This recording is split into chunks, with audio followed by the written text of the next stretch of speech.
എങ്ങനെ സ്കൂട്ടർ ശരിയായി സ്റ്റാർട്ട് ചെയ്യാം എന്ന വീഡിയോ ആണ് ഇപ്പോൾ നമ്മൾ ചെയ്യാൻ പോകുന്നത്.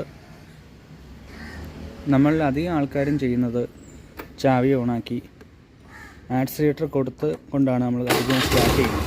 അപ്പോൾ ഇങ്ങനെ റൈസിങ്ങിലൂടെ ആയിരിക്കും വണ്ടി സ്റ്റാർട്ടാവുക. പക്ഷേ ശരിക്കും അങ്ങനെ ചെയ്തുകൂടാ. അതിന് കാരണം എന്തെന്ന് വെച്ചാൽ നമ്മൾ ആക്സിലേറ്റർ കൊടുത്ത് സ്റ്റാർട്ട് ചെയ്യുമ്പോൾ ആവശ്യത്തിലധികം ഫ്യൂവൽ നമ്മളെ പിസ്റ്റണിലേക്ക് ഇറങ്ങുകയും അതുകൊണ്ട് തന്നെ മൈലേജ് ലോസ് ആവുകയും ചെയ്യും. അതുകൂടാതെ തന്നെ നമ്മൾ രാവിലെയാണ് ഇങ്ങനെ ചെയ്യുന്നതെങ്കിൽ എൻജിൻ തണുത്തിരിക്കുന്നതുകൊണ്ട് തന്നെ ആവശ്യത്തിന് ഓയിൽ പിസ്റ്റണിലേക്ക് എത്താതിരിക്കുകയും എൻജിൻ്റെ ലൈഫ് കുറയുന്നതുമാണ്. അപ്പോൾ നമ്മൾ ശരിക്കും സ്റ്റാർട്ട് ചെയ്യേണ്ടത് കീ ഓൺ ചെയ്ത് ബ്രേക്ക് പിടിച്ച് ആക്സിലേറ്റർ കൊടുക്കാതെ ഇങ്ങനെയാണ് നോർമലി സ്റ്റാർട്ട് ചെയ്യേണ്ടത്. പക്ഷേ ചില വണ്ടികളിൽ ഇങ്ങനെ സ്റ്റാർട്ട് ആവാതിരിക്കും. അതായത് നേരത്തെ ഞാൻ ചെയ്ത പോലെ തന്നെ കറക്റ്റ് മെത്തേഡ് സ്റ്റാർട്ട് ചെയ്യാൻ സാധിക്കില്ല. അതിന് പ്രധാനമായും 3 കാരണങ്ങളാണ് ഉള്ളത്. ഒന്ന് എയർ ഫിൽറ്ററാണ്.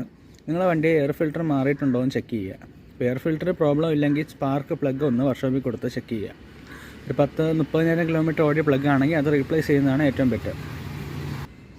അതല്ലാത്ത പക്ഷം കാർബറേറ്റർ ട്യൂണിങ്ങിലുള്ള എന്തെങ്കിലും പ്രശ്നമായിരിക്കാം. പക്ഷേ